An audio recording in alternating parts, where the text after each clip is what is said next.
Jadi di pertemuan sebelumnya kita sudah mengetahui secara umum mengenai farmakogenetik dan farmakogenomik, jadi pengaruh dari genetik ataupun hubungan antar satu gen dengan gen yang lain dalam interaksinya untuk menentukan aktivitas obat.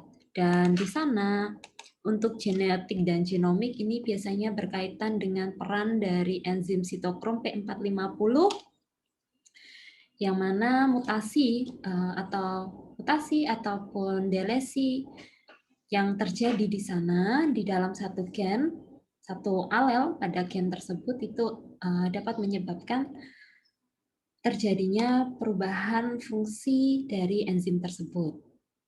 Nah, kemarin sudah sempat dibahas di pertemuan yang pertama bahwa dan juga pertemuan yang terakhir kemarin bahwa untuk obat ini tentu antar satu orang dengan orang yang lain ini akan bisa memberikan respon yang berbeda. Dan itulah kenapa penting untuk kita mengetahui kemarin di farmakogenetik perubahan dari genetik pada satu orang tersebut untuk bisa tahu proses metabolisme dari obat sehingga bisa menentukan kira-kira pemberian obat tersebut akan memberikan respon yang seperti apa. Nah, sehingga dari perkembangan ilmu yang ada, informasi mengenai genetik yang ada, kemudian juga pola hidup, umur, jenis kelamin, ini kita bisa mengembangkan obat yang memang khusus untuk bisa digunakan oleh orang tersebut, yang mana kita sebut sebagai personalized medicine. Nah, ada beberapa faktor yang mempengaruhi proses farmakokinetik dari suatu obat. Bentar. Yaitu ada umur, jenis kelamin, dan genetik. Yang ingin saya fokuskan ada di 3 hal tersebut untuk pertemuan hari ini. Nah, kemudian saya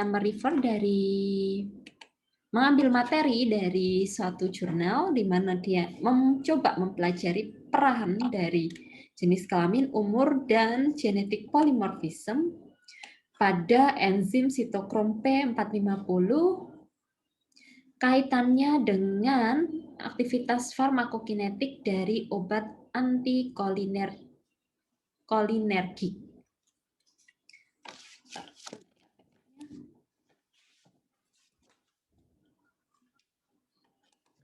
Nah, di situ dia mencoba melihat bagaimana pengaruh dari jenis kelamin, umur, dan polimorfisme genetik dari sitokrom P450 itu. Nah, kemudian kita lihat, jadi ini papernya ada beberapa jenis, nanti adik-adik bisa mencoba untuk melihat masing-masing, mencari dari paper tersebut, kemudian bisa kalian coba pelajari. Obat antikolinergenik ini sebenarnya apa? Itu adalah obat yang menghambat aktivitas asetilkolin, di mana kita tahu bahwa asetilkolin ini merupakan neurotransmitter.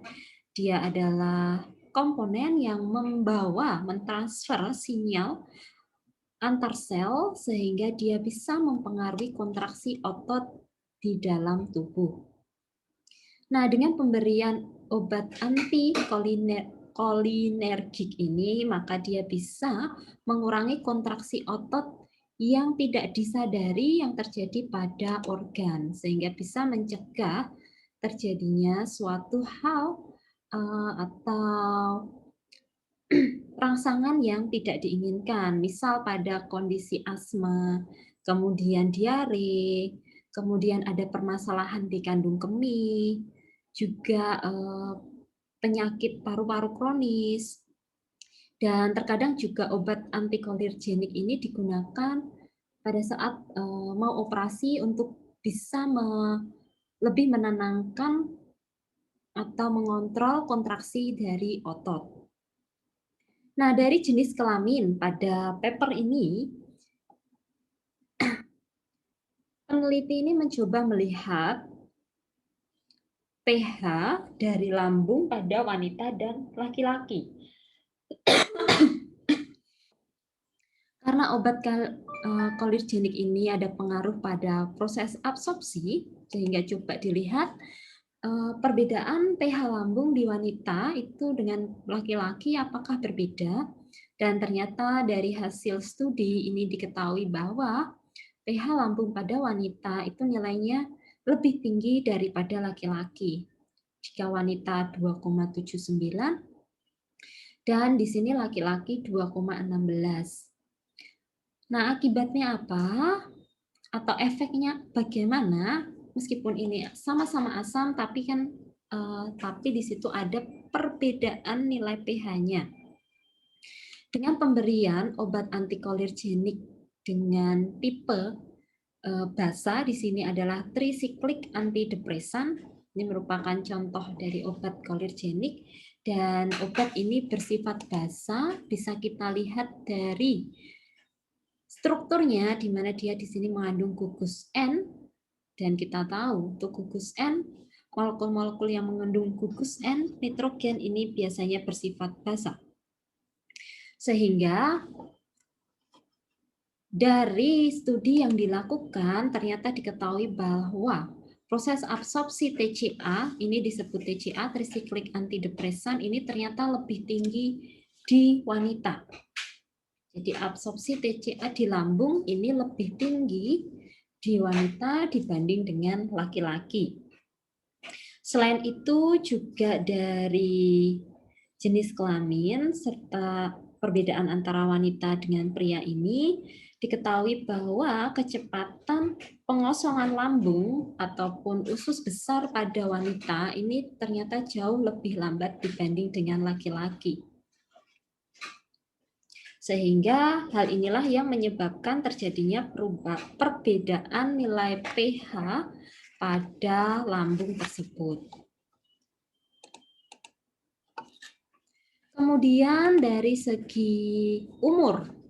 Nah, dari segi umur, di sini coba dibandingkan antara premenopausal woman, jadi wanita yang lebih muda yang belum mengalami menopause, dengan wanita yang sudah mengalami menopause. Ternyata untuk wanita yang lebih muda atau yang belum mengalami menopause ini memiliki kecepatan pengosongan lambung yang lebih cepat. Sehingga dengan pengosongan lambung yang lebih cepat, otomatis produksi dari asam lambungnya ini juga lebih tinggi dan nilai pH di dalam lambung tersebut itu lebih rendah. Nah, dengan kondisi seperti ini, itu ternyata bisa berpengaruh dalam proses, tentunya berpengaruh dalam proses absorpsi, karena kita tahu pada saat kita belajar mengenai sifat fisikokimia bahwa nilai pH pada lambung ataupun pada usus yang merupakan daerah untuk mengabsorb obat tersebut itu sangat dipengaruhi oleh nilai pH-nya.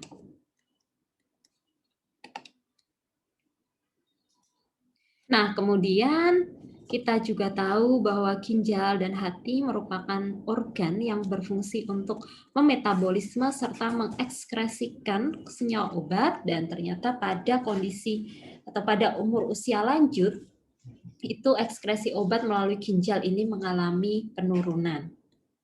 Kemudian kalau kita lihat dari polimorfisme, di mana polimorfisme ini berpengaruh pada fenotipnya, dan di sini coba dilihat pada sitokrom CYP2D6, yang mana CYP2D6 ini berpengaruh pada proses farmakokinetik, khususnya pada metabolisme obat.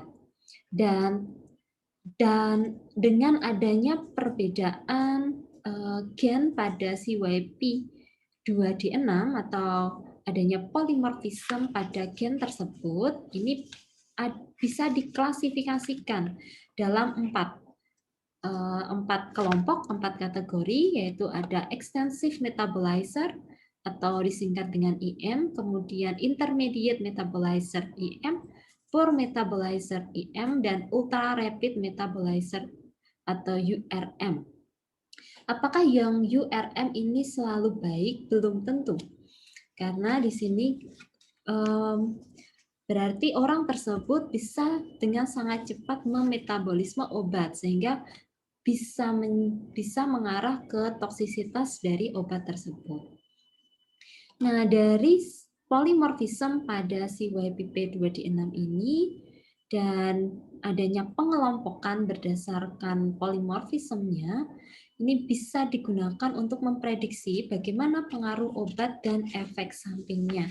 Artinya, pada saat seseorang tersebut sebelum diberikan obat, coba dilihat dulu secara genetik, apakah dia tergolong dalam extensive, intermediate, ataupun poor, atau URM, maka nanti obat, dosis, dan jenis obatnya, serta efek sampingnya ini dapat diprediksikan sebelum diberikan, sehingga akan lebih spesifik untuk bisa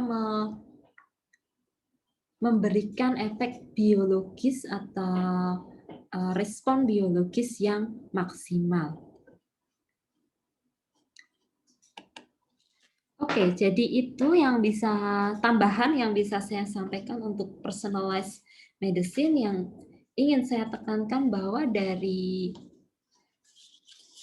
beberapa hal yang kita pelajari dalam pertemuan-pertemuan sebelumnya, baik sifat fisikokimia, farmakogenetik, atau farmakogenomik, serta proses metabolisme obat, di sini tentu berkaitan satu sama lain dan bisa dikembangkan untuk mengembangkan obat ini secara personal. Artinya satu orang dengan orang yang lain tentu pemberiannya bisa dibedakan. Begitu. Oke, apakah ada yang mau ditanyakan atau didiskusikan terkait hal ini?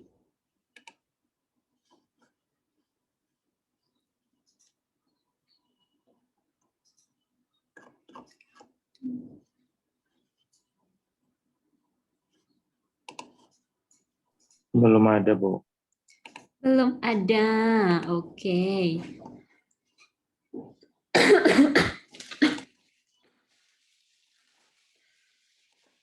Bu, Ya. saya tanya, mungkin Ibu jelasin yang terkait extensive metabolizer, intermediate, poor, sama ultra rapid itu mekanismenya kayak gimana ya, Bu?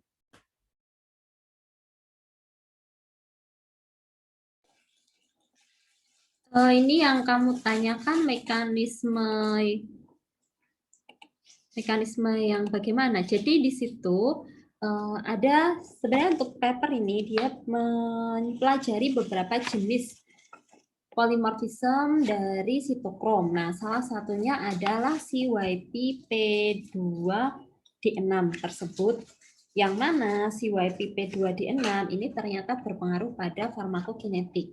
Nah, saya pun di sini juga masih mencoba mencari perbedaan, sebenarnya perbedaannya itu di posisi yang sebelah mana. Namun memang saya pun belum mendapatkan untuk posisi dari si YPP2D6 polimorfismenya ini secara detail itu ada di sebelah mana. Namun ternyata dari situ di sini disampaikan bahwa ada 4 kategori tadi yang saya sampaikan, yang mana untuk yang extensive metabolism ini dia normal, artinya di situ memang orang yang bisa memetabolisme obat di sini antikoalergenik dengan baik.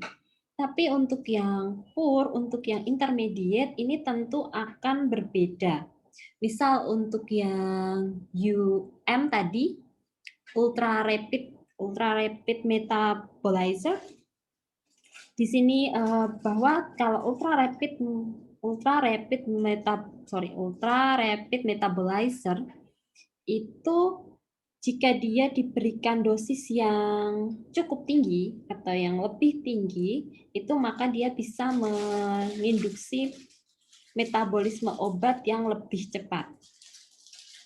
Nah, sedangkan untuk dosis yang lebih, misal dosis yang lebih cepat, lebih tinggi tersebut, misal digunakan untuk yang poor metabolism, maka dia bisa menyebabkan terjadinya efek samping yang tidak diharapkan karena kan metabolismenya ini lambat dibanding dengan yang ekstensif atau intermediate atau ultra rapid sehingga pemberian dosis yang cepat padahal proses metabolisme kemarin kan butuh 2 fase di mana fase yang pertama itu untuk mengaktifkan kemudian fase yang kedua ini untuk menonaktifkan karena dia lambat tentu sisa-sisa obat yang masih ada di dalamnya, di dalam tubuh ini akan lebih tinggi, sehingga bisa menginduksi terjadinya efek samping dari obat tersebut yang tidak kita harapkan.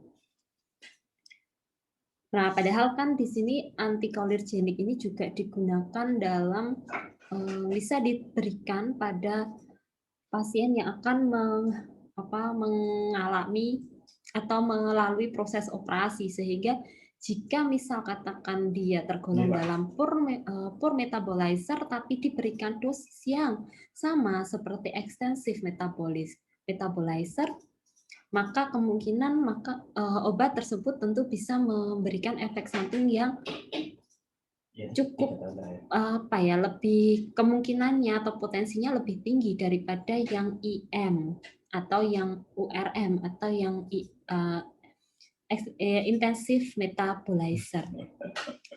Bisa misal katakan di sana malah pergerakan ototnya begitu sangat lambat dibanding yang lainnya sehingga padahal yang diharapkan tidak seperti itu.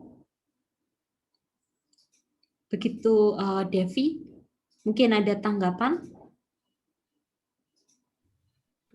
Baik, Bu.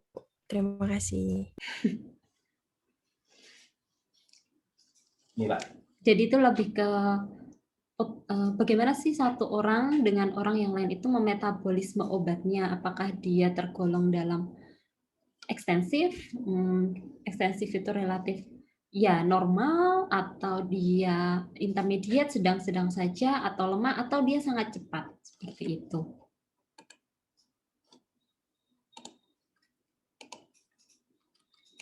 Tapi saya belum punya akses ke Google Drive-nya Departemen Fisika, ini tadi saya sudah kontak Pak. Ibu, saya mau bertanya. Yang memanage itu Sinten ya, Pak? Kemarin saya sempat baca untuk yang pengerjaan tugas Ibu itu. Nah, saya ketemu, saya juga membahas tentang yang CYP P2D6 itu, Bu. Nah, terus ada kasus di mana ekstensif yang metabolizer itu dia kan punya alel fungsional normal toh Bu, salinan alel fungsional normal. Nah, itu kan harusnya efek dari obatnya itu normal. Tapi di situ ada kasus dia itu individu yang memiliki yang EM itu dia mengalami muntah darah setelah pemberian obat itu, Bu. Nah, itu gimana ya, Bu, kasusnya? Apakah ada tumpang tindih gitu alelnya atau gimana, Ibu? Seperti itu, Bu. Ya, kalau yang seperti itu mungkin kita perlu baca lebih dalam karena untuk CYP sendiri itu kan dia ada begitu banyak kelompok family-nya, ada begitu banyak subfamily-nya sehingga di satu gen mungkin dia tergolong dalam extensive metabolizer. Namun bagaimana dengan kelompok dari CYP yang lain? Apakah mereka juga mengalami di sana polimorfisme atau normal begitu? Dan tadi dikatakan ada efek samping yaitu muntah darah. itu saya kurang tahu obatnya apa ya, tapi mungkin di luar dari jenis obatnya apa, Oh iya, nanti saya apakah coba dosisnya kontak memang lagi. sudah sesuai dengan yang diberikan atau tidak. Jadi ada banyak faktor yang tadi berpengaruh ya, tidak hanya dari CYP apa CYP 2D6 tadi, tapi juga coba dilihat dari kelompok subfamily yang lain, CYP 3A4 atau CYP kalau di situ ya, atau CYP jenis yang lainnya gitu. Di situ dijelaskan tidak di papernya? Apakah dia hanya membahas fokus di situ saja atau ada hal yang lain? Hal yang lain gimana, Bu, maksudnya? Kelompok CYP yang lainnya. Oh, kalau di sini khusus yang CYP 2D6 itu, Bu. Nah, terus obatnya tuh kodein. Kodein itu kelompok apa? Analgesik gitu, Bu. Kemudian apakah di situ dijelaskan riwayat pasiennya, segi umur, kemudian juga jenis kelamin, berat badan, dan lainnya juga? Tidak ya? Fokus di situ saja ya?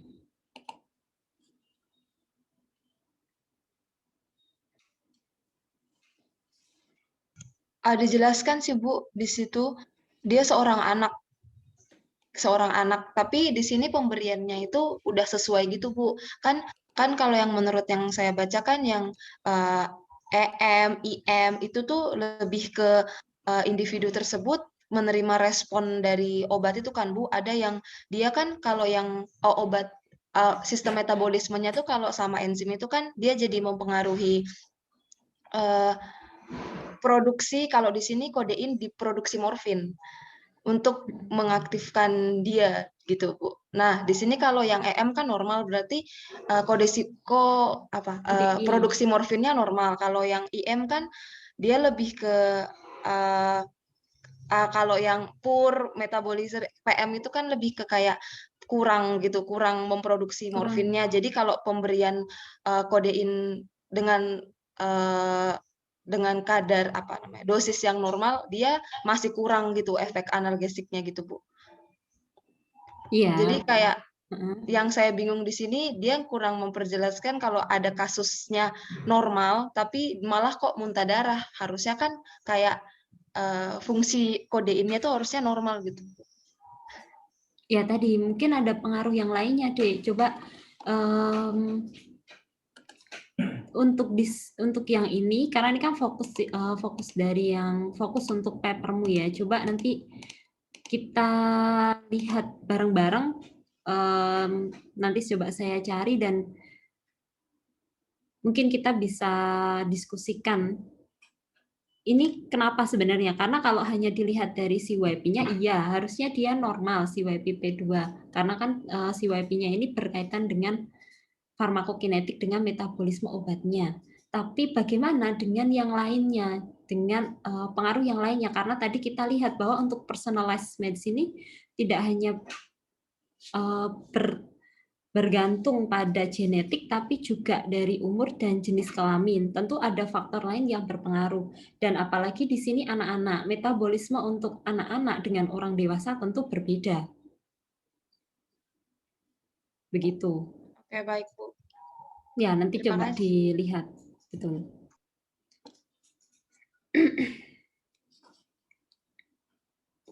Oke, yang lainnya mungkin ada yang mau menceritakan dari apa yang sudah kemarin di tulisan yang kalian buat?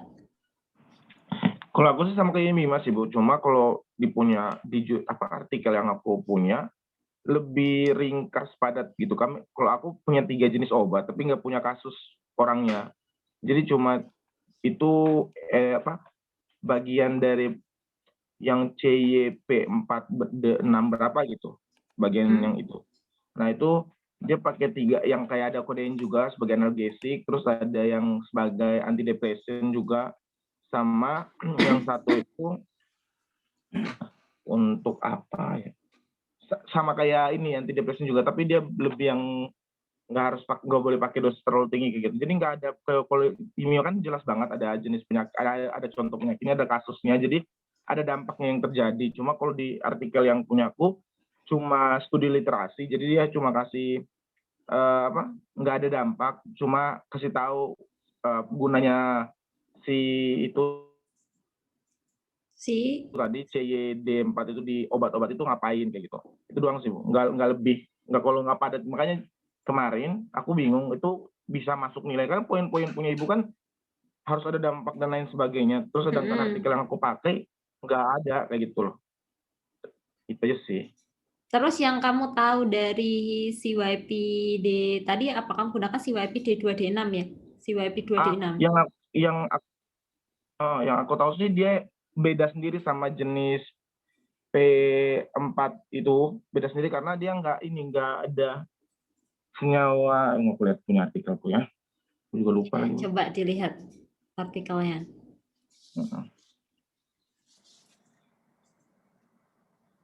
Bedanya sama yang lain itu. Nah, dia bedanya sama yang lain itu si CYP2D6 itu senyawa yang enzim yang berperan metabolit. Tidak. Mana sudah ini?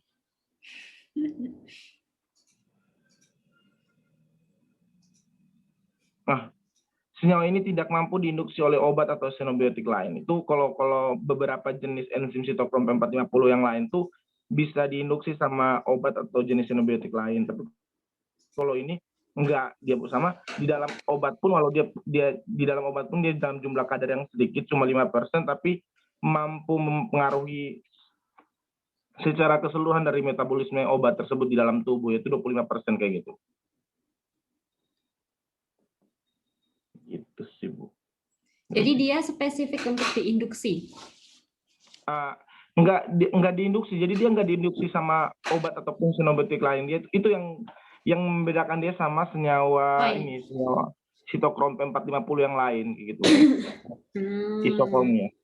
Kalau yang lain tuh bisa diinduksi, ada beberapa yang bisa diinduksi dan dipengaruhi oleh xenobiotik lain. Cuma yang dia uniknya itu nggak bisa. Jadi pengaruh dia di dalam obat-obat pun banyak, beberapa jenis obat tuh ada dia di dalamnya sih, Bu. Dia mempengaruhi banyak hal kayak gitu.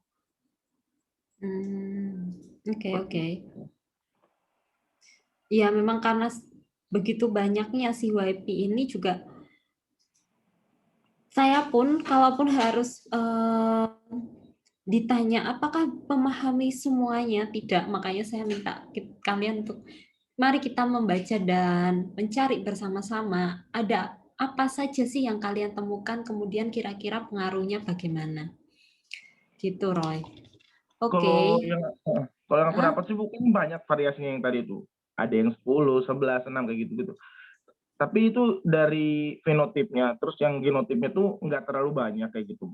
Dan yang dijelasin emang cuma satu khusus itu. Secara generalnya nggak spesifik satu jenis CYP6 itu tadi, D6 itu. Nggak spesifik ke satu itu. Karena variasi model kayak virus ada banyak variasi kayak gitu. Berkembang terus variasinya kayak gitu. Itu aja sih. Makanya artikelnya dikit doang sih. Ya. Karena kalau untuk polimorfism itu juga pengaruhnya itu pengaruhnya lebih ke arah fenotipnya begitu. Saya juga baca pengaruhnya ini lebih ke arah fenotipnya, dan dari fenotip ini bisa kelihatan kira-kira bagaimana sih begitu.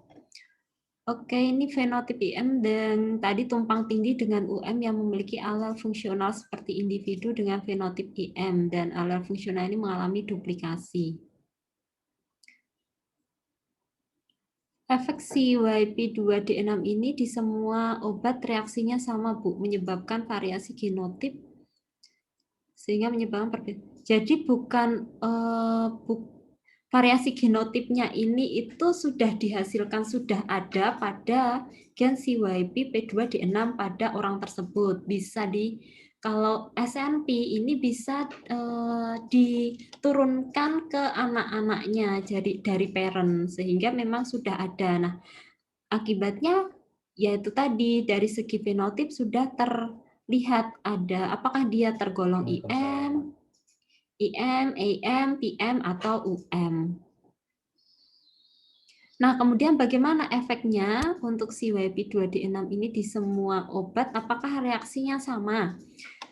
Nah, itu juga saya sendiri juga masih perlu banyak melihat karena dari beberapa yang saya baca, ini saya baru fokus di anticholinergic, di mana anticholinergic tadi sudah saya sebutkan fungsinya seperti apa, dan ternyata pengaruhnya seperti yang tadi kita bahas, bahwa untuk IM, kemudian PM, UM itu tentu berbeda satu sama lain. Dan untuk anticholinergic di sini justru yang akan memberikan pemberian dosisnya tentu akan berbeda antar satu dengan yang lain karena berpengaruh pada proses metabolismenya. Begitu. Tapi dari yang secara keseluruhan CYP2D6 ini pengaruhnya ada di mana? Pengaruhnya ada di farmakokinetik dari obat tersebut. Di mana farmakokinetik ini ada adsorption, distribution, metabolism, dan excretion. Nah, dia akan fokus di mana begitu, itu tentu akan berbeda.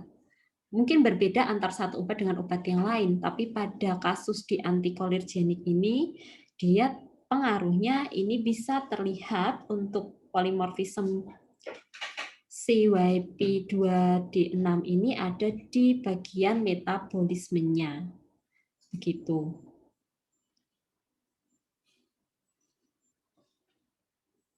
Jadi untuk sitokrom P450 ini memang perlu banyak dipelajari lebih mendalam untuk kita bisa tahu pengaruh satu obat dengan obat yang lain ini seperti apa, gitu.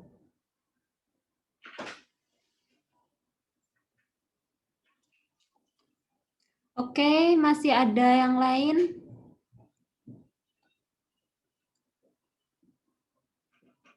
Yang lainnya mungkin masih sama di CYP2P2D6, CYP2D6 atau ada di yang lainnya?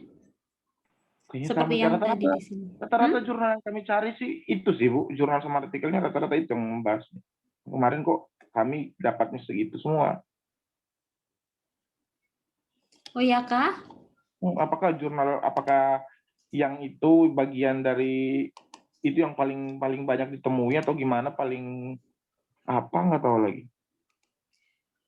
Kalau untuk yang CYP2D6 ini kan tadi dia berpengaruh di farmakokinetik, tapi yang sebelumnya yang pernah saya bahas itu kan kelompok yang lainnya, bukan CYP2D6, tapi pengaruh dari kelompok yang lain terhadap toksisitas. Begitu Roy. Sebenarnya ada banyak kelompok. Tentu dari satu jurnal dengan jurnal yang lain dia fokus studinya berbeda.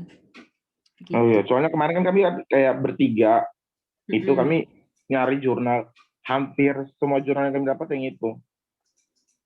CYP6 dan 6 itu. Oke. Karena di sini saya juga ada CYP3A4. Yang mana CYP3A4 ini berhubungan dengan atau berpengaruh memiliki relasi dengan CYP2D6.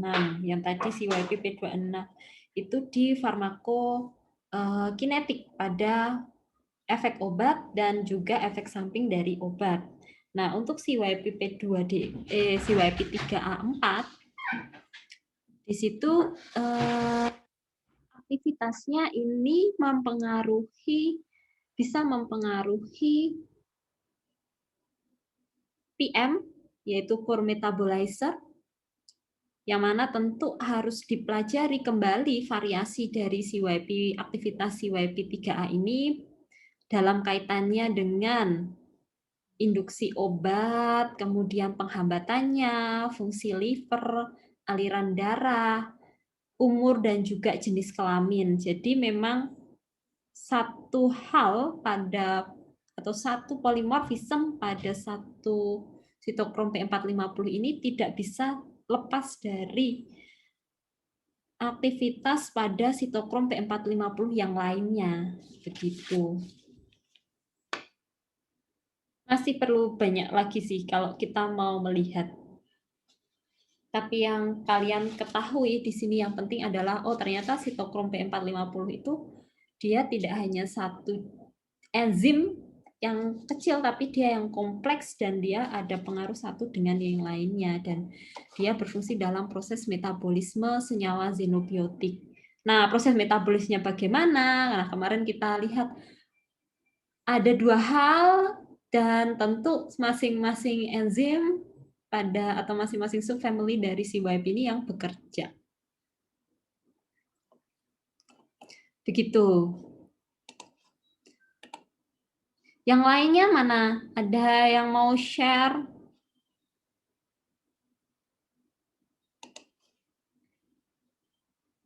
Kalau yang untuk SNP, ini sebenarnya sudah kalian pernah dengar kan?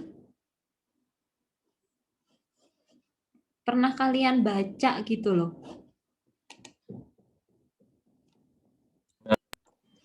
Udah Bu, topik lama. Kelamaan. Kelamaan di mana? Topik lama maksudnya Bu. Oh, topik lama. SNPs kan yang mutasi pada DNA agen. Ya, tapi ada perbedaan ya. Ini coba ya kita pelajari bersama karena juga ini kan molekuler. To be honest, saya juga bukan bidang yang fokus sekali di molekuler sehingga saya lebih ingin merefresh kembali ingatan kita bersama mengenai SNP dan perbedaan SNP dan mutation ini.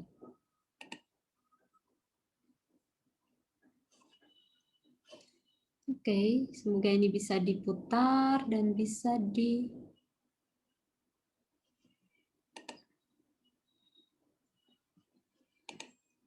Mana ya bagian share? Share sound. In genetics, often we come across single nucleotide variations, but what to call it, a SNP or a mutation? Most of the students, researchers, and even professors use the term SNP and mutation interchangeably. However, when talking scientifically, one must be very careful with these two terms. There are some basic differences between the two terms, which I will try to make it clear in this video. Mutation is defined as variation in a DNA sequence leading to deletion, insertion, duplication, or substitution of one or more nucleotides. Therefore, SNP is also a type of mutation, but all mutations are not SNPs.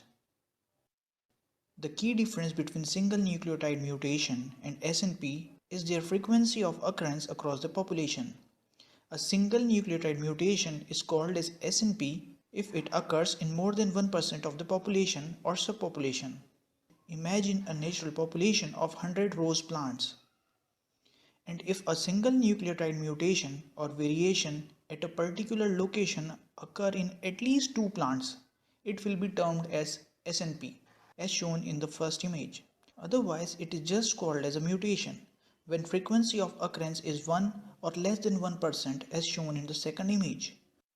Most SNPs occur in the non-genic regions and are harmless. But SNPs in genes or the genic region may affect their function. Mutations are common particularly in EMS or UV-treated plants. In such cases, mutations occur at random DNA locations across different individuals, and the chances that a particular mutation is found at a particular location in more than one individual is extremely rare. Hence, such variations are termed as mutation, not SNPs. SNPs are exploited as latest generation of molecular markers for various genetic studies such as genetic mapping, genome-wide association studies, etc. If you want to learn more about SNP markers, please mention it in the comment so I will try to make another video on SNP markers. To learn about different markers such as SSR, RAPD, RFLP, ISSR, watch my other videos.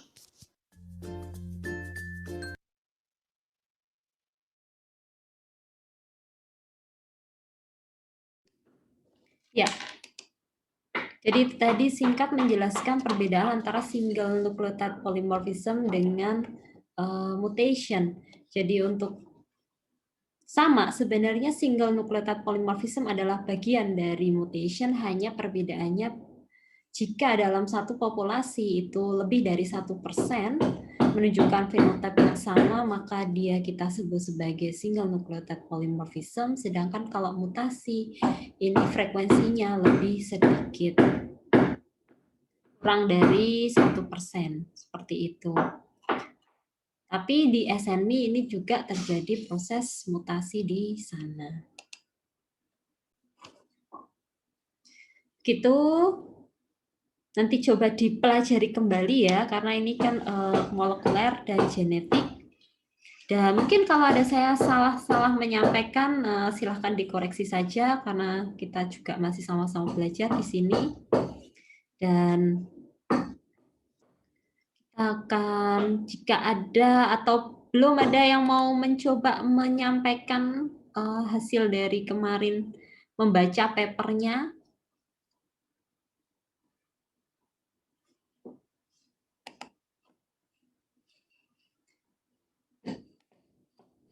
Banyak sih Bu, tapi bingung. bingung apanya? Bingung di mana?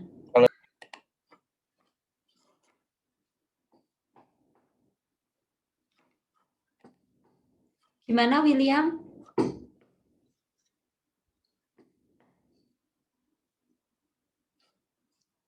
Halo?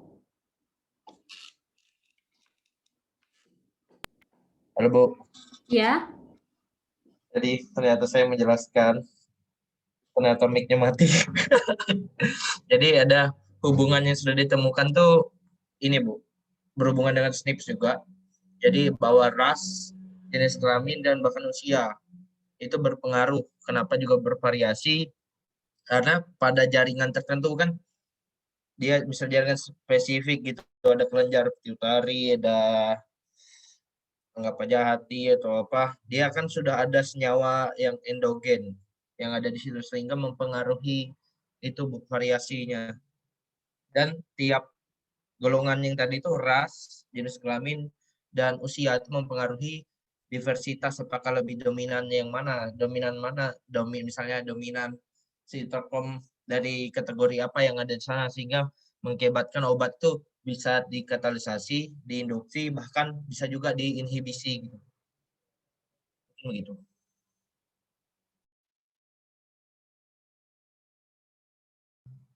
Ibu mati, Bu. Jadi dari yang William baca itu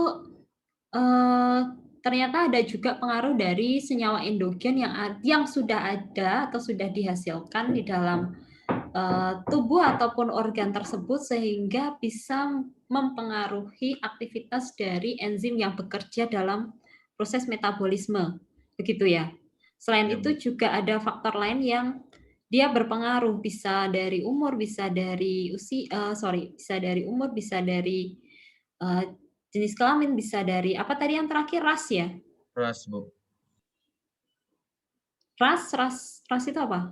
Ras maksudnya Kaukasoid atau orang bule atau bukan? Ya, oke, ya, betul. Ya, saya juga sempat membaca di sini bahwa ada beberapa polimorfisme di mana dia akan lebih dominan, misal di East ASEAN, atau dia dominan di daerah Eropa, seperti itu, yang tentu ada pengaruhnya. Oke, ada lagi yang lain?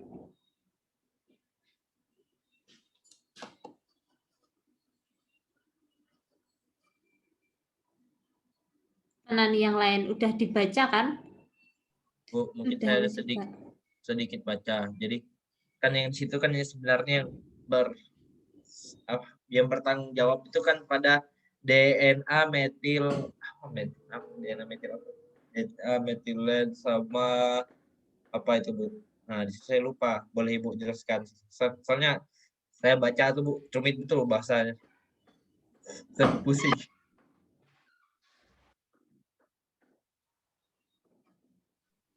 Metilasi DNA.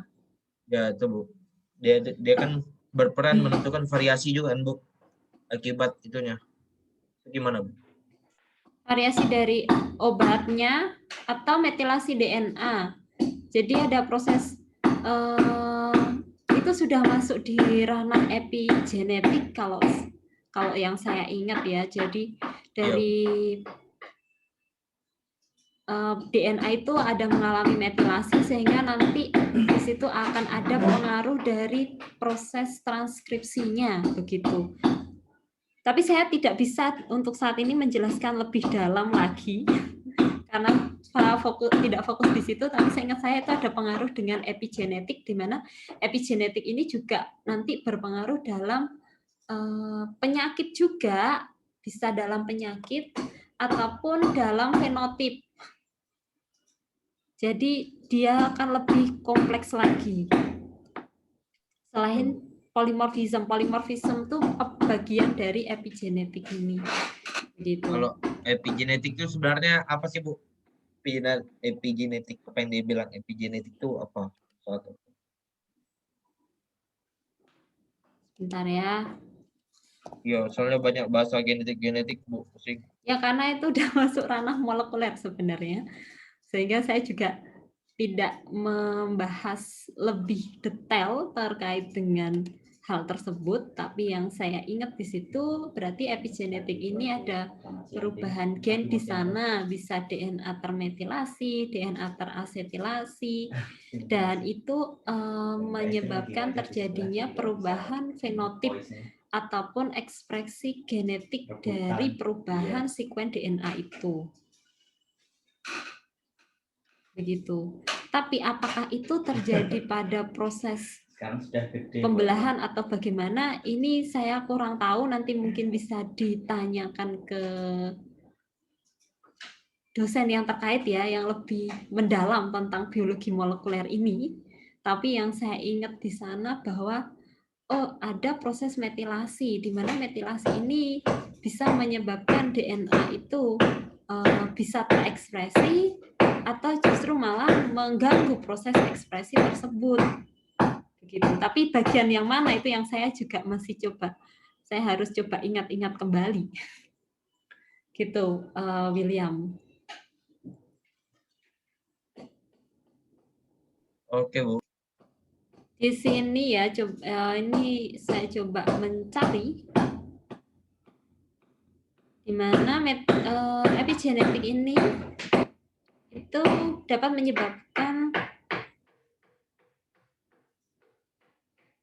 menyebabkan perubahan fenotip ataupun ekspresi gen, dan akan ada 3 mekanisme yang berjalan, yaitu ada metilasi DNA, modifikasi histon itu adalah bagian yang mengikat dari DNA itu, jadi protein yang mengikat DNA akan terikat di sana. Kemudian ada perubahan bentuk kromatin.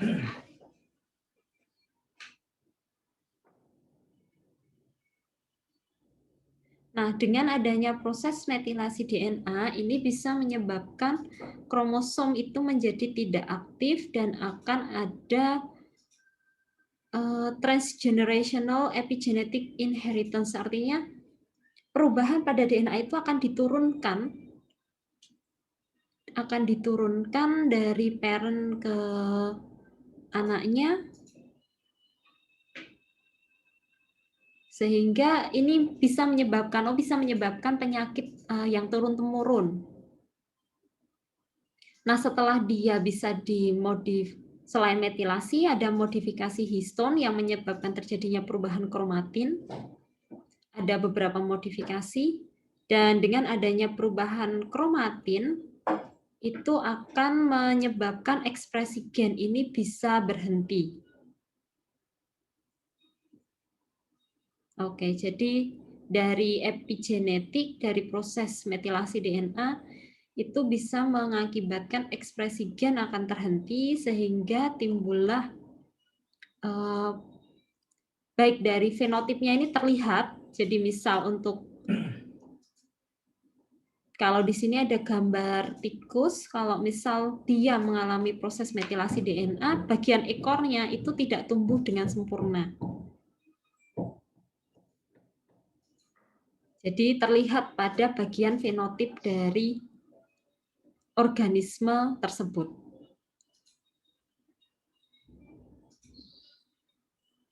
Ya, itu yang bisa saya sampaikan, William. Nanti coba dibahas lebih detail, mungkin di mata kuliah biologi molekuler atau bagian genetik.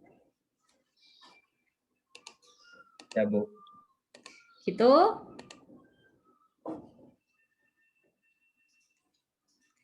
Ada lagi, oh ya, kemarin ada juga yang bertanya, Bu, polymorphism itu apakah sebenarnya ada yang membaca polymorphism itu bisa menyebabkan terjadinya atau memberikan dampak yang negatif begitu.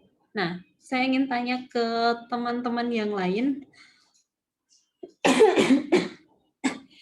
dari yang single nucleotide polymorphism hingga ke polymorphism itu sendiri, menurut kalian apakah itu ada pengaruhnya dengan penyakit atau tidak?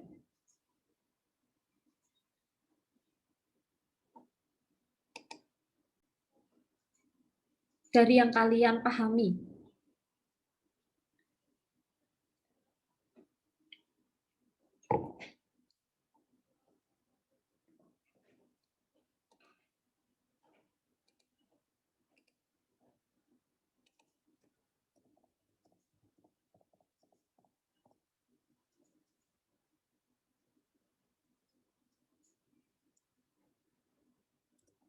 Ayo.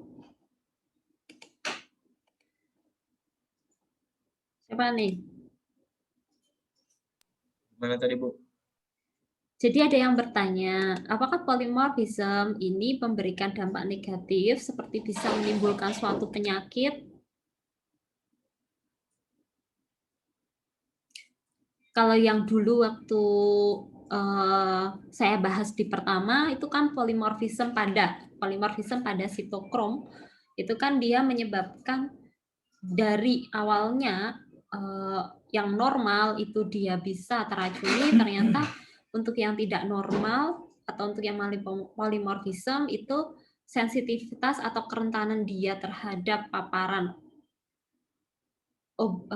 pestisida, kalau saya tidak salah ya, pestisida tersebut CPS itu dia malah menjadi tidak begitu sensitif. Artinya proses metabolisme CPS menjadi senyawa yang lebih toksik itu menjadi lebih lambat. Nah, mungkin di sana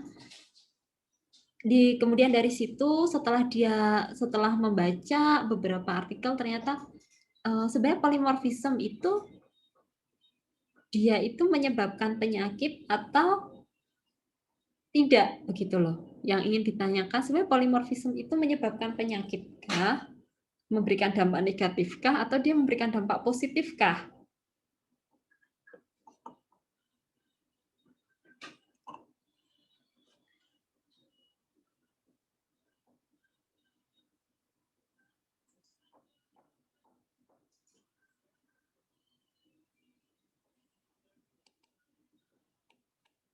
Itu. Jadi teman kalian ada yang bertanya, polymorphism itu menyebabkan penyakit atau tidak sih sebenarnya?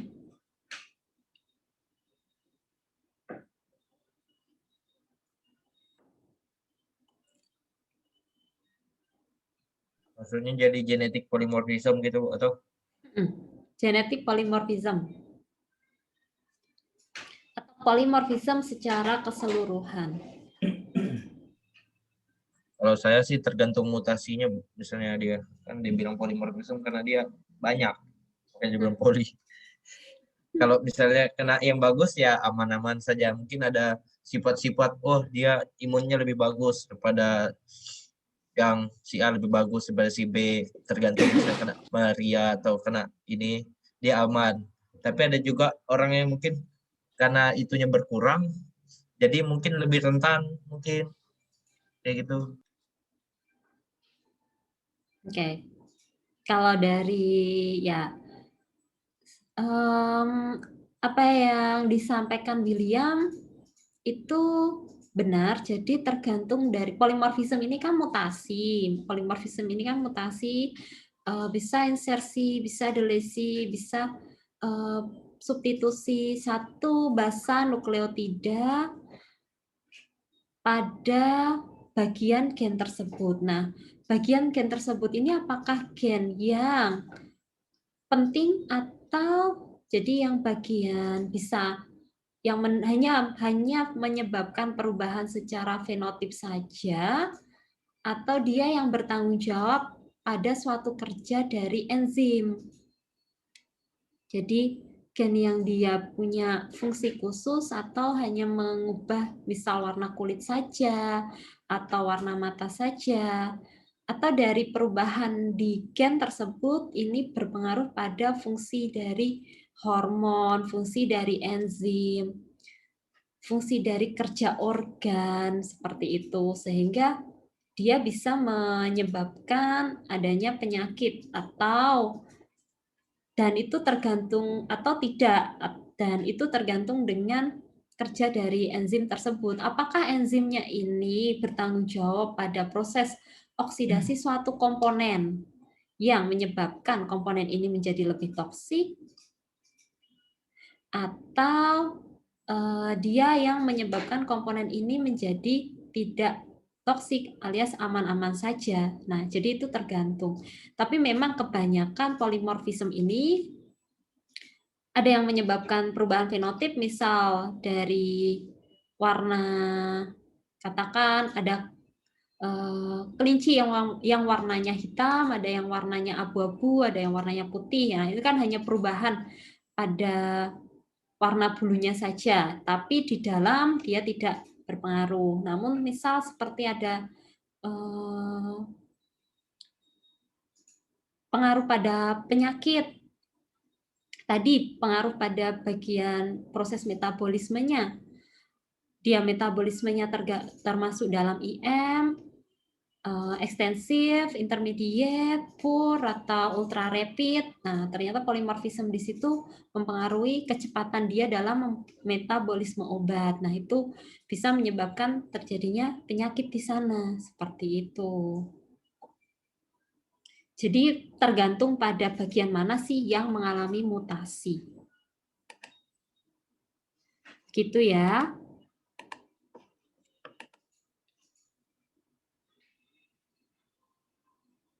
Ya, faktor mendorong munculnya penyakit bisa. Oke.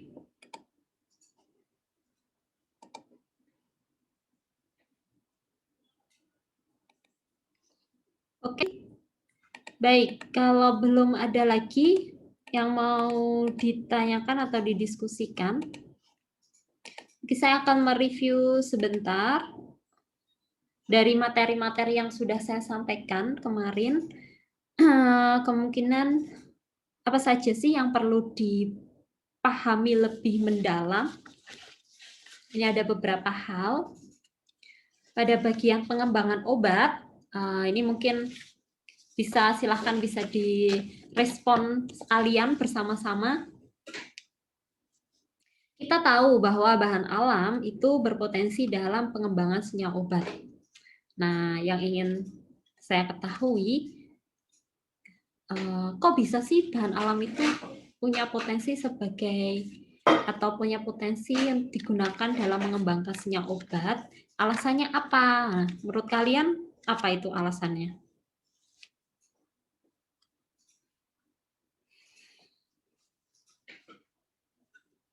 Dan kemudian langkah-langkah apa saja yang perlu dilakukan dalam pengembangan senyawa obat dari bahan alam?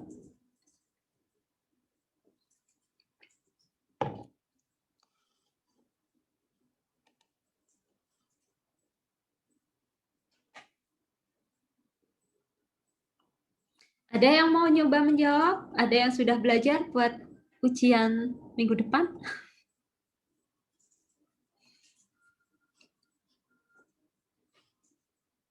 Coba, saya mau mendengar. Herlin.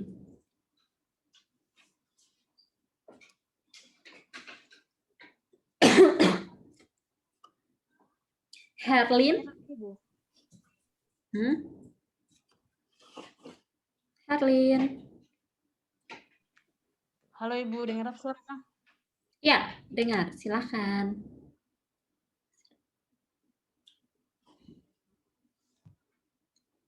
Gimana Herlin?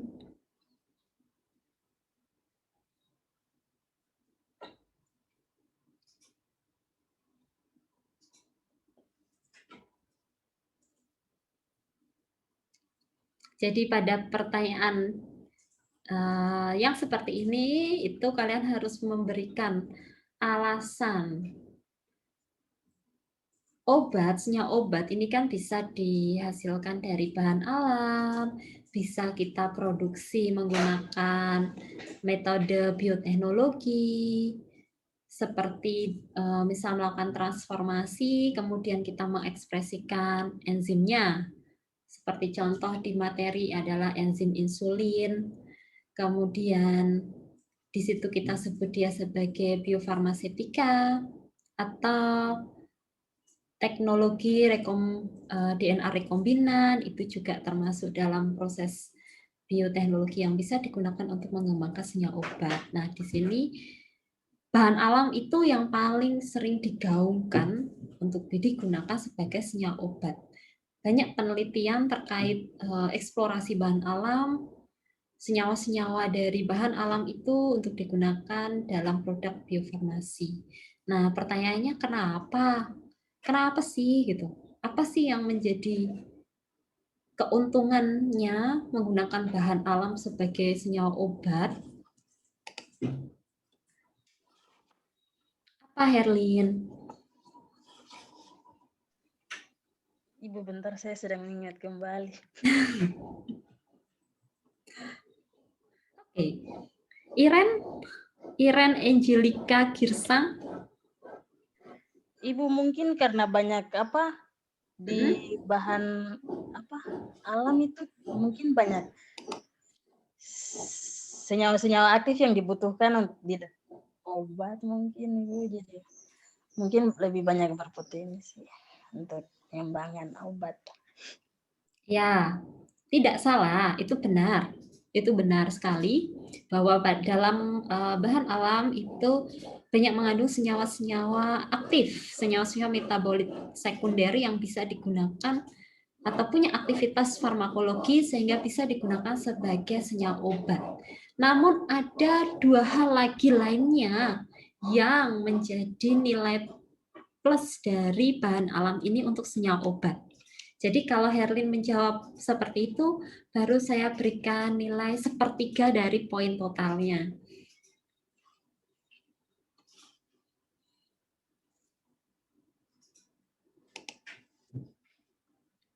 Ada yang lain yang mau menambahkan?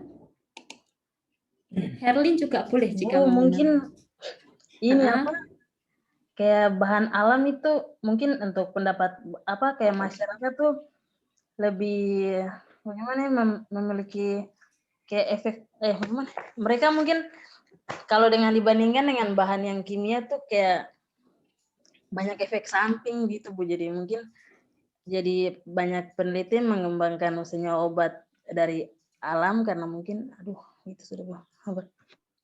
Efek sampingnya rendah.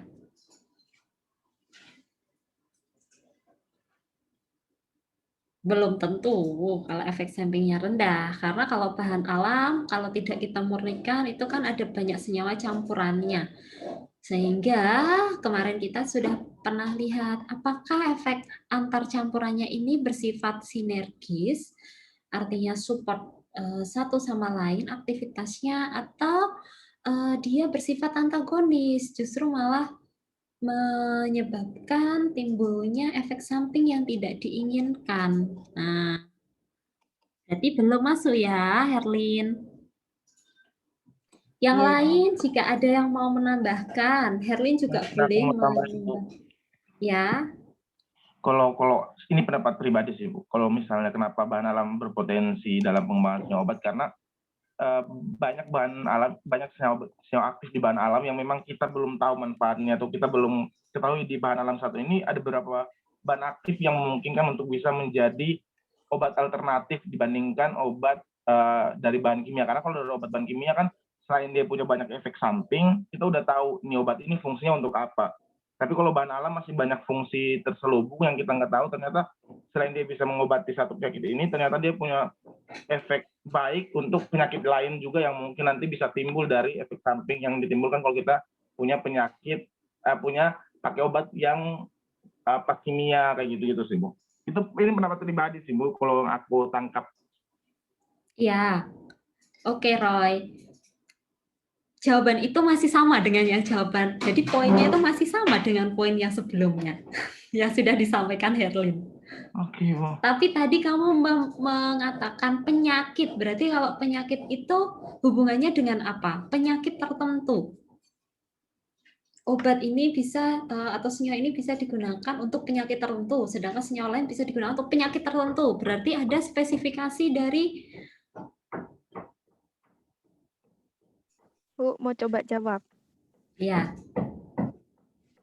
Kalau menurut saya tuh bahan alam bisa digunakan sebagai obat tuh kan karena di bahan alam itu ada senyawa-senyawa kimia yang dapat mempengaruhi atau menimbulkan efek pada sistem biologis gitu, Bu.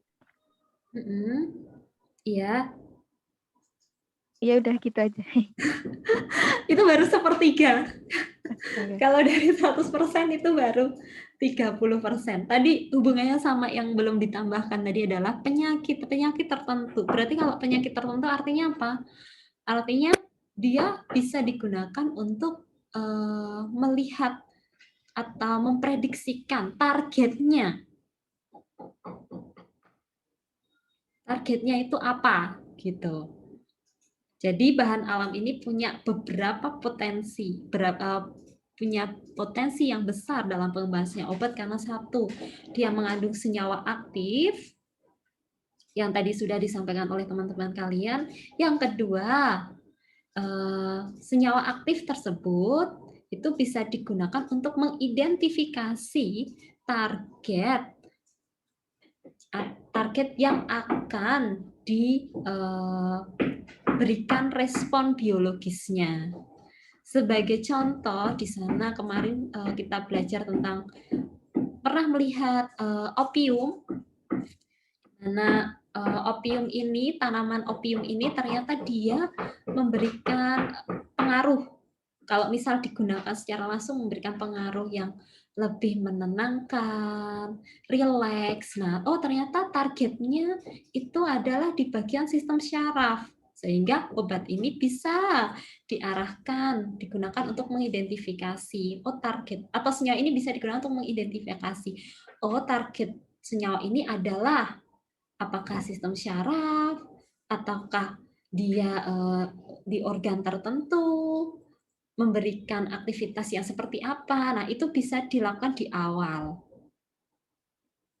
Itu baru 2 jawaban. Ada 1 jawaban lagi yang terakhir.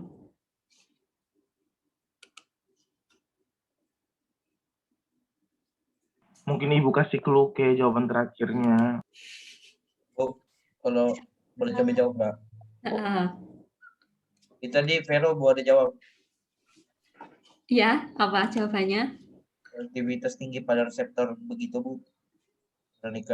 Ya, kalau selektivitas tinggi pada reseptor, tadi kan itu ada di jawaban nomor 2. Dia memiliki selektivitas, dia spesifik pada reseptor tertentu. Ya, Eugene, ada pengaruhnya sama struktur. Jadi di jawaban ketiga itu ada hubungannya sama struktur. Oh. Kalau bisa saya coba jawab ya. Kan bahan alam berpotensi dalam pengembangan senyawa obat. Kenapa demikian? Karena pertama bahan alam itu sudah ada duluan sebelum manusia lahir, kan dia sudah ada nih. Maksudnya kita belajar dari bahan alam gitu loh, Bu. Ya kan? Misalnya THC kan atau ya memang selektivitas tinggi pada apa itu kan ditentukan. Misalnya THC kita sudah tahu dia kena saraf atau kemana. Lalu kita tahu resikonya apa, misalnya dia bersifat aditif atau apapun efek sampingnya. Dengan demikian kan jika kita sudah tahu dari THC ini kita lihat strukturnya, lalu kita bisa buat sintesis dari itu atau bagaimana yang bersifat mengurangi efek samping tapi mendominasi dengan efek baiknya gitu loh. Ya, betul sekali William. Itu jawaban yang terakhir. Oh, gitu. Jadi kalau kalian ingat kemarin ada bahan kimia dengan biofarmasetika, perubahan pada struktur pada biofarmasetika yang sedikit kecil itu ternyata tidak memberikan efek yang begitu besar. Tapi untuk bahan alam, perubahan di satu struktur gugus fungsinya ini ternyata memberikan efek yang tinggi. Nah, makanya bahan alam itu bisa digunakan sebagai lead compound yang bisa nanti dikembangkan kembali untuk menurunkan efek sampingnya tapi meningkatkan fungsinya. Oke, itu tadi jawaban yang terakhir. Oke, yang kedua, langkah apa saja yang perlu dilakukan dalam pengembangan sinyal obat dari bahan alam? Ini mudah ya. Jadi tadi kalau kalian menjawabnya separuh-separuh, maka ya saya akan berikan nilai separuh. Harus dijawab sekomprehensif mungkin. Pertanyaannya singkat, tapi jawabannya yang saya butuh lebih lengkap. Jawaban saya nilainya berapa, Bu? Tadi kalau kamu hanya menjawab terakhir, jadi kamu hanya sepertiga juga. Berarti kalau untuk menjawab satu soal ini diperlukan 3 jawaban itu? Iya, betul. Oh. Langkah nanti coba kalian cari sendiri. Kita akan next. Oke, ini akan masuk ke bagian aktivitas obat, jadi pengaruh dari obat setelah dikonsumsi. Nah ini, jelaskan perjalanan obat dari awal dikonsumsi hingga memberikan respon biologis. Hal-hal apa saja yang perlu diperhatikan? Jadi di sini saya minta kalian coba ceritakan. Setelah obat itu dikonsumsi secara oral, oh ya ini saya fokusnya di secara oral, kemudian hingga mendapatkan respon biologis, perjalanannya itu bagaimana dan hal-hal apa yang perlu diperhatikan?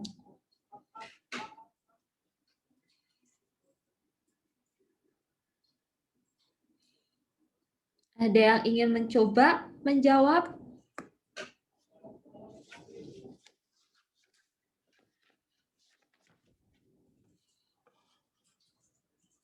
Ini harus menceritakan tentang apa nih?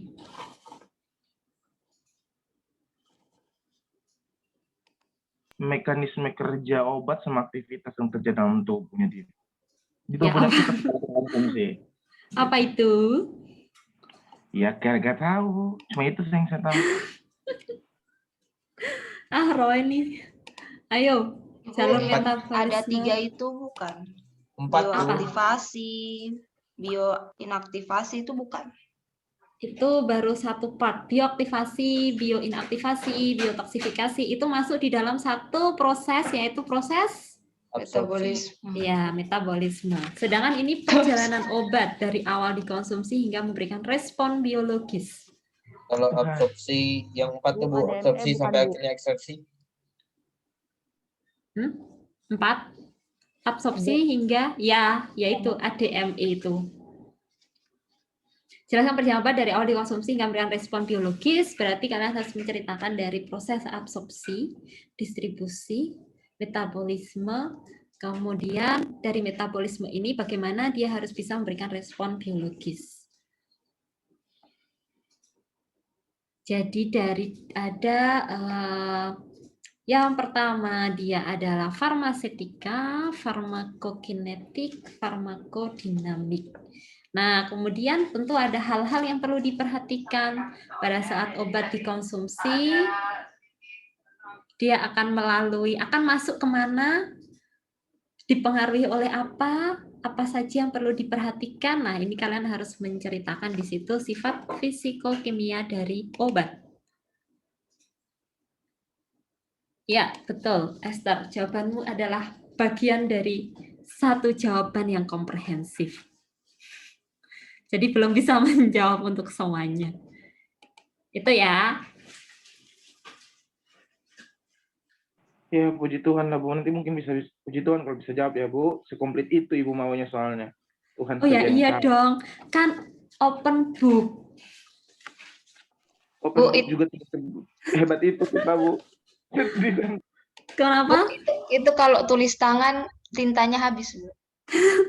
Ya, berarti besok hari Sabtu atau Minggu beli pulpen sebanyak mungkin biar nggak habis ya. Mudah-mudahan Ibu bisa baca tulisan kita yang indah. tulis tangan. Bu nggak ketik aja, Bu. Ini Bu, Masya Allah, udah nyatet mabok nanti kami, Bu. Ibu tulisannya jelek nanti, Bu. Ibu, maaf ya kalau tulisannya kayak cacing kremi, Bu. Jangan dong. Kalau yang Ya makanya Bu, ketik aja, Bu. Jangan kalau menangis. tulisannya kayak cacing kremi langsung saya coret, saya kasih yang nol. Nggak bisa dibaca. Bu, kita ngetik aja, Emang Bu. tulisnya udah jelek dari sononya, Bu. Apa Ibu suruh tulis Bu. banyak? Mati Ya lah. nanti. Bu, tulis tangan tapi waktu pengerjaannya mungkin 6 jam gitu, Bu. Kalau tulis Satu tangan. hari, enggak 6 jam, 1 hari. Bagus lagi. Ya nanti ya ditunggu aja perintah mengerjakan soalnya bagaimana gitu.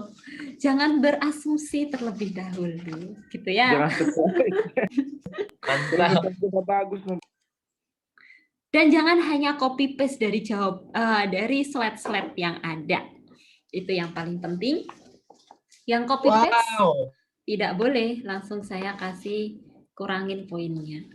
Oke. Nah, kemudian ini ada satu lagi contoh soal tentang metabolisme. Sama, saat obat telah dikonsumsi, sebutkan dan jelaskan kemungkinan yang akan terjadi pada obat. Ini lebih sederhana ya. Tadi sebenarnya udah ada yang menjawab tadi. Siapa ya? Kalau enggak Zemima, ada juga William. Ini, oke. Kemudian.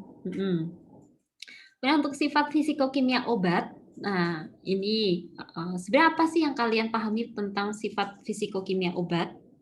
Menurut kalian apa itu sifat fisikokimia obat?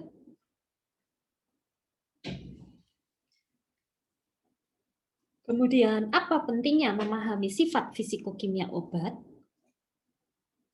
Secara fisikokimia, hal-hal apa yang perlu diperhatikan agar obat dapat secara efektif memberikan aktivitas biologis?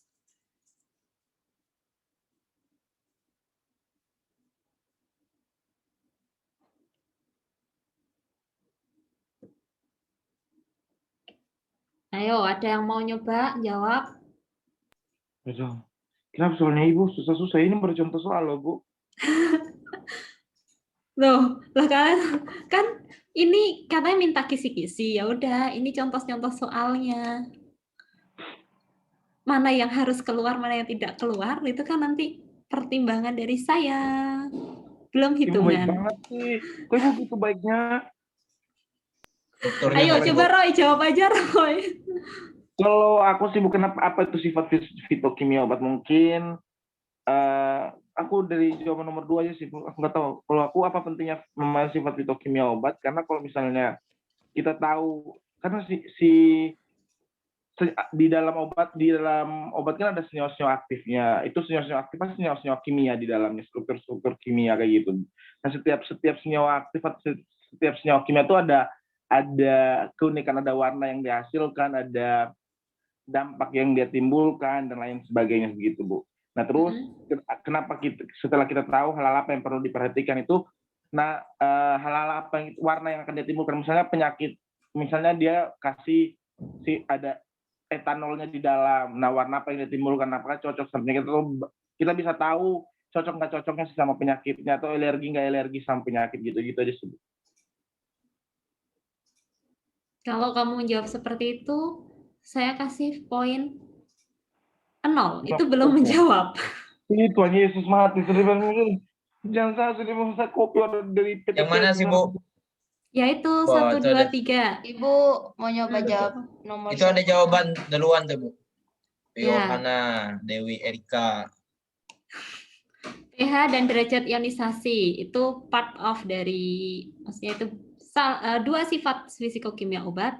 Ionisasi penting karena memudahkan obat menembus membran dan membentuk interaksi dengan reseptor. Ya, itu baru kamu menjelaskan apa ini? Menjelaskan dari yang pertama. Ya, ini almost hampir, tapi belum sempurna. Siapa tadi yang menjawab? Yemima ya? Ya, perlu ditambahkan itu. Ini berhubungan sama struktur nggak sih, Bu? Struktur yang gimana? Struktur yang bergelok-gelok. Enggak ya. Ini Aduh, bingung lihatnya. Apa itu sifat fisika? Nah, apa?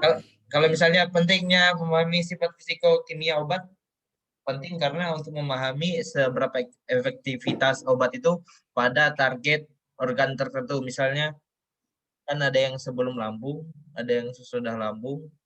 Apakah dia harus ininya? Itu menjawab nggak? Hampir. Ingat sifat fisikokimia. Berarti di situ adalah sifat obat dilihat dari sisi fisik dan sisi kimiawinya. Sisi fisik itu bisa dilihat dari bentuk obatnya. Kalau kalian ingat di farmasetika, di sana kita harus melihat ukuran dari obatnya, bentuk obatnya, apakah dia lebih bagus untuk diberikan dalam bentuk cair, padat, kapsul, dan sebagainya. Dari ukuran partikel. Selain itu, dari fisik itu juga bisa dilihat dari kelarutannya. Kalian masih ingat ada koefisien partisi. Koefisien partisi ini menentukan apakah obat itu baiknya larut di dalam nonpolar atau bagian yang polar. Kimianya tadi sudah disampaikan William. Kita akan melihat apakah bagaimana dengan derajat ionisasinya, kondisi nilai pH dari pKa dari obatnya, apakah sifatnya ini bersifat asam atau basa. Nah, itu yang kalian harus jelaskan di sana. Penting karena dari sifat fisikokimia obat itu akan mempengaruhi kalau secara umum yaitu farmakokinetik dan farmakodinamik dari obat tersebut. Ya, betul. Ingat, karena ini open book, jadi kalian harus menjawab selengkap dan sekomprehensif mungkin. Tapi bukan berarti mengarang indah ya, satu jawaban kemudian satu lembar gitu. Oke.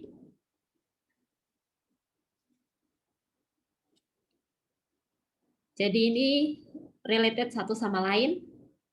Ada yang mau bertanya atau ada yang mau menambahkan atau udah cukup clear?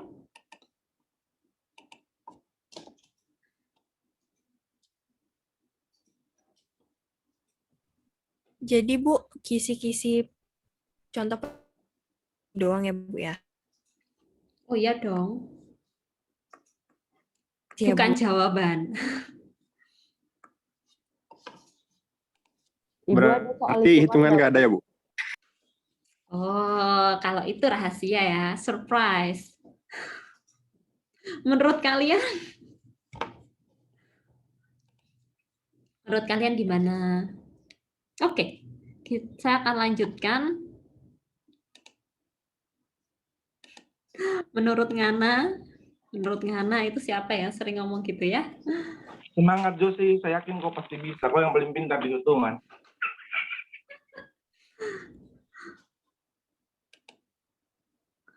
Tipu-tipu, oke. Kemudian ini, jika misal saya akan ngeluarin atau nanti kalian menemukan di sini ada gambar seperti itu, silahkan ceritakan apa yang kalian pahami mengenai gambar di samping itu. Ini kuncinya di situ ada R itu apa, kemudian ada bulat-bulat itu apa sih sebenarnya? Saya nggak lupa ya. Jadi kalian harus menceritakan dua hal itu tuh bedanya apa gitu. Masih ingat kan ini apa ini? Agonis sama antagonis, Bu. Iya, agonis antagonis itu apa?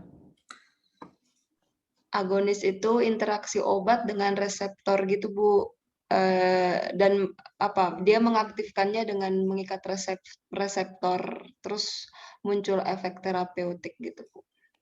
Kalau yang antagonis tuh interaksi obat dengan reseptor, namun kayak tidak mengaktifkannya gitu, Bu. Seperti jadi antagonis itu dia menghambat ikatan yang terjadi antara obat yang bersifat agonis dengan reseptor sehingga menjadi reseptornya menjadi tidak aktif untuk bisa memberikan efek yang diharapkan karena terhambat. Oke, kemudian kita juga pernah belajar mengenai bioteknologi dan biofarmaseutika. Jika kalian pernah ingat. Nah, sebutkan contoh peran bioteknologi dalam bidang farmasi. Jelaskan dan sebutkan produknya. Ada 3 contoh. Ada 3 contoh aplikasi bioteknologi dalam bidang farmasi. Sebutkan ketiganya, jelaskan, dan produknya itu apa. Kemudian ini tadi udah dijelaskan di depan, udah sempat kita singgung di awal. Kelebihan produk biofarmaseutika dibandingkan dengan obat kimia. Ya, oke. Dibuka lagi catatannya. Nah, adik kan saya kalian bertemu dengan soal yang seperti ini. Ini udah ada penjelasan itu di samping. Nah, kalau nanti penjelasan yang di samping itu saya hilangkan, berarti kalian harus menjelaskan apa sih maksud dari gambar ini. Ini hubungannya dengan sifat fisikokimia, khususnya di bagian bioisosterik. Apa itu bioisosterik? Pengaruhnya bagaimana?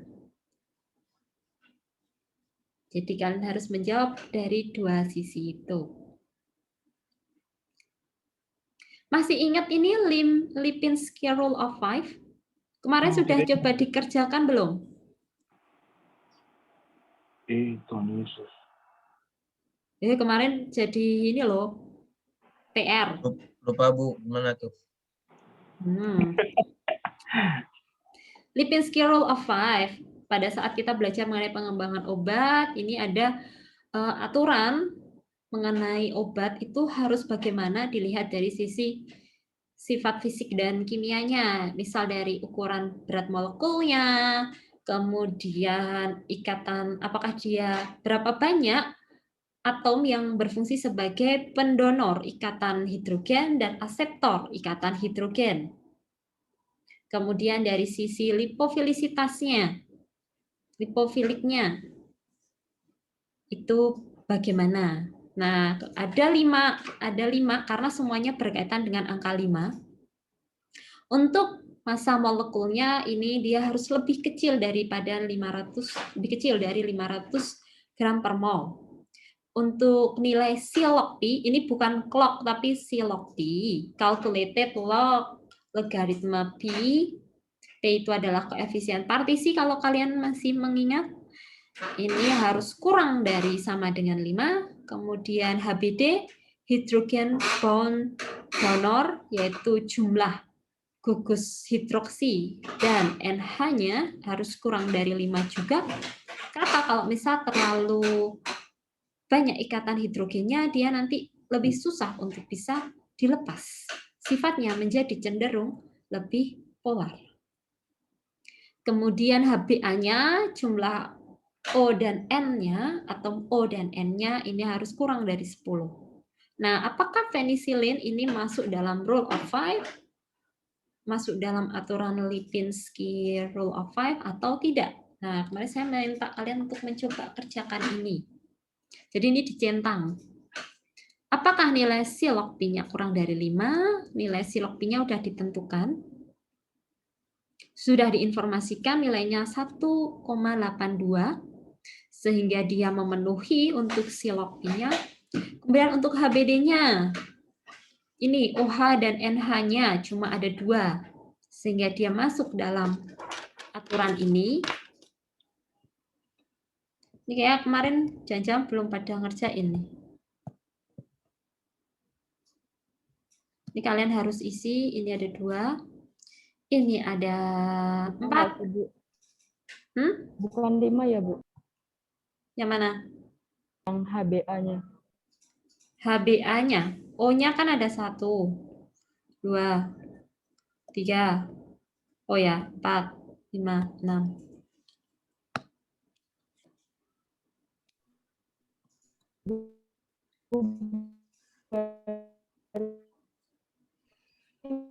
walaupun dia berkaitan sama Ya. kayak Sarah, suaranya putus-putus. ya, Bu. Jadi satu.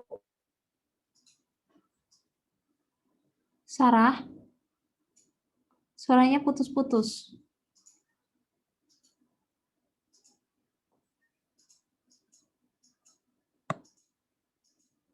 Ini internet saya atau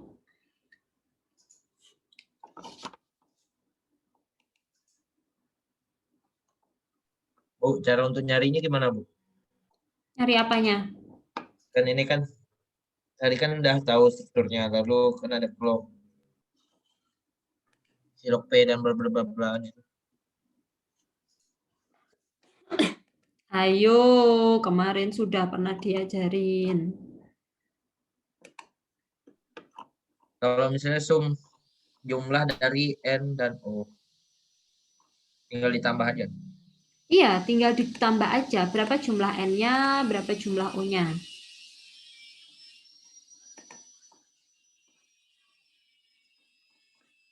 Kemarin itu tuh masuk di soal terakhir. Nih.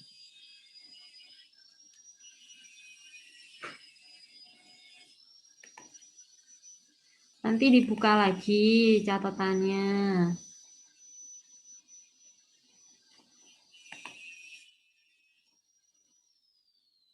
Bentar, mana tuh?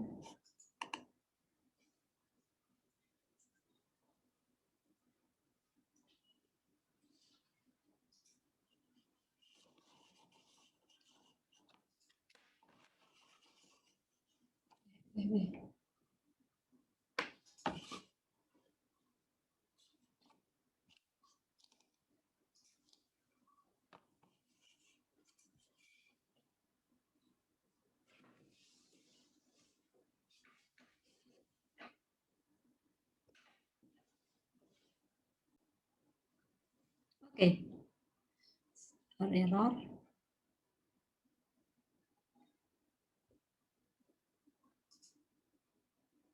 Nggak ada remedial. Ya, jadi dihitung semuanya. O-nya ada berapa? N-nya ada berapa? Nah, kalau dia kurang dari 10, berarti dia memenuhi. Kalau dia tidak, berarti tidak memenuhi. Tapi jika misal ada soal yang seperti ini, berarti saya tidak hanya meminta kalian untuk menjawab seperti itu saja, menjawab dicentang-centang, dihitung-hitung, tapi saya ingin kalian juga menjelaskan pengaruh dari molecular mass, dari silok P, dari HBD, jumlah HBD, kemudian HbA ini apa? Kenapa nilainya harus kurang dari 5, kurang dari 10, efeknya kemana, begitu. Oke, kita lanjut. Nah, kalau ini kan gampang ya. Proses apa yang disajikan dalam gambar di samping? Dia menjelaskan proses apa, kemudian bagaimana sifat obat, pH, dan derajat ionisasi dalam proses tersebut. Jika sudah seperti ini, berarti sudah jelas ini obatnya, kalian harus lihat sifatnya apa. Apa yang terjadi setelah di sini? Apa yang terjadi setelah di sini? Ini apa, hubungannya apa? Jadi harus dijelaskan. Kembali lagi, tidak hanya menulis yang ada di PPT saja, tapi kalian harus mencoba menjelaskan itu. Oke, masih ada beberapa. Saya akan tunjukkan saja. Kalau ada yang ingin bertanya, silakan. Kalau kalian pernah melihat kemarin belajar bersama mengenai pembentukan kelat. Pembentukan kelat merupakan salah satu sifat fisikokimia yang penting untuk diperhatikan dalam pengembangan obat. Kenapa? Kalau kita ngomong kelat, coba diingat lagi dengan ligan dan ion logam.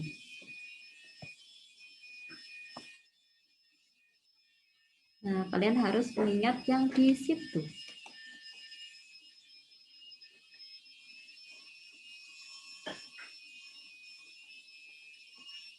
Apa pentingnya menentukan stabilitas obat? Parameter apa yang perlu diperhatikan terkait dengan stabilitas obat? Kalau stabilitas obat berarti pengaruhnya dengan apa?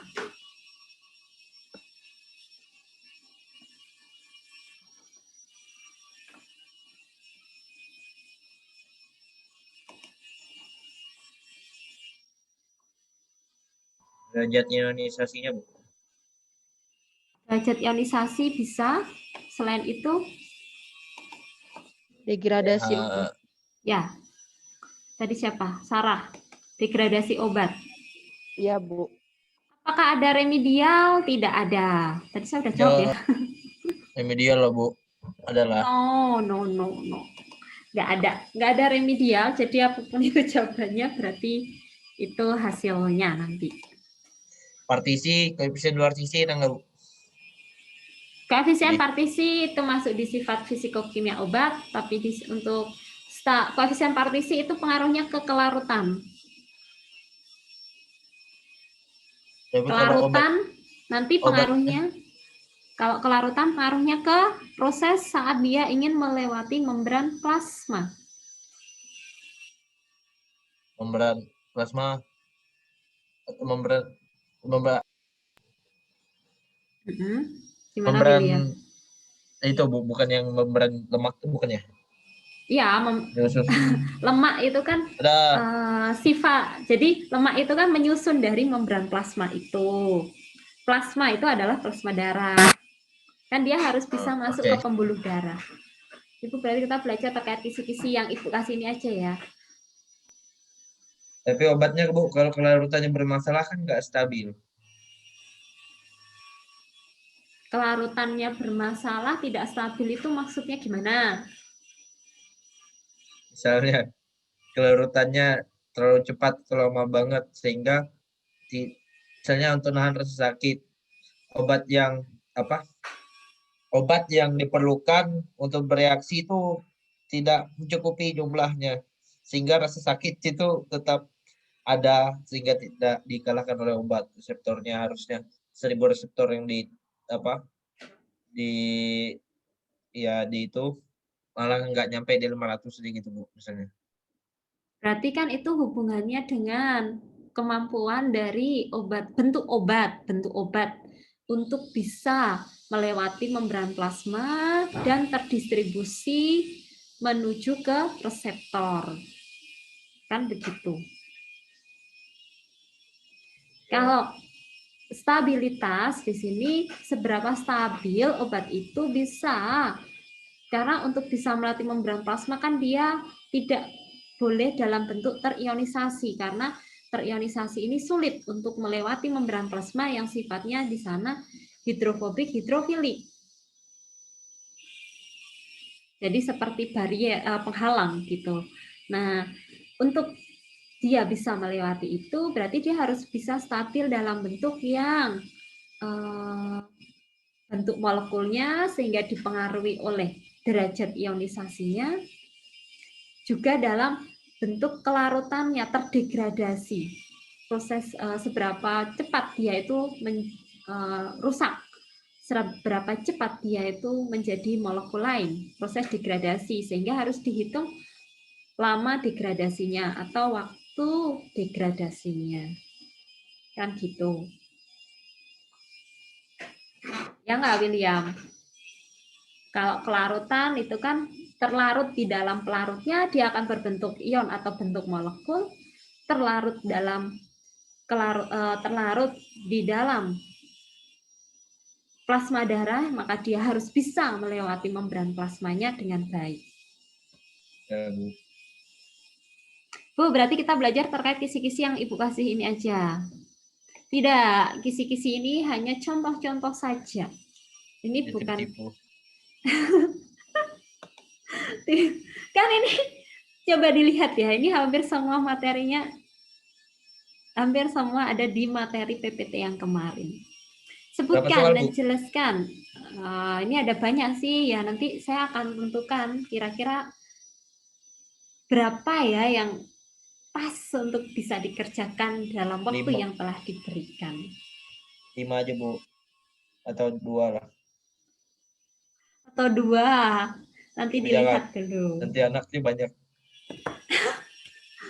Kalau banyak itu kan berarti nanti distribusi nilainya itu akan lebih banyak kecil-kecil. Artinya kalau kalian salah mengerjakan di satu, itu masih ada kesempatan 4, misal katakan 5 soal, 4 soal lain yang kalian harus benar-benar menjawab dengan baik.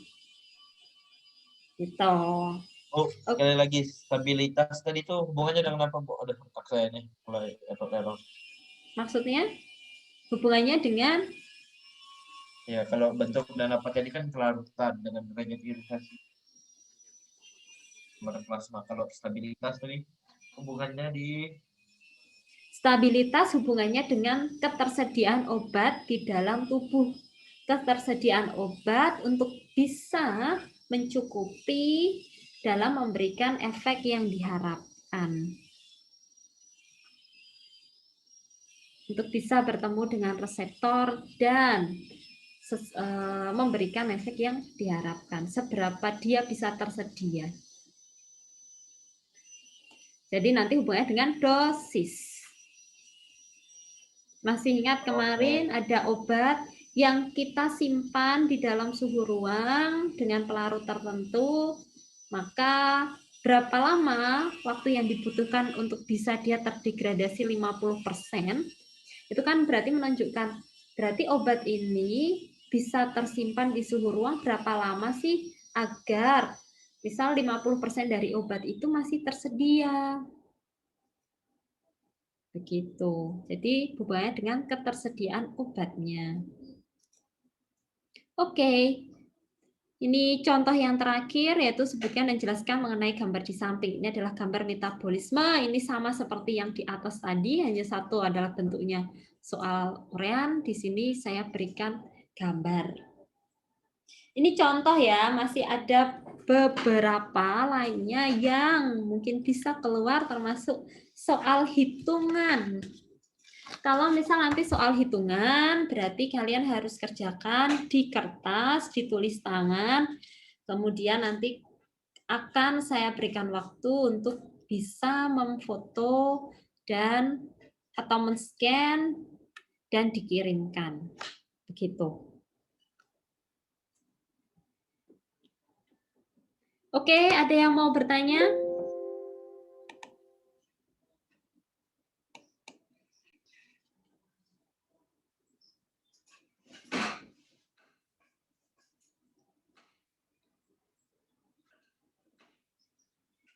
Yang tadi tidak saya share-kan ya. Jadi file terakhir tadi akan saya keep. Jadi silahkan tadi yang sudah mengikuti bisa mencatat, menulis, begitu.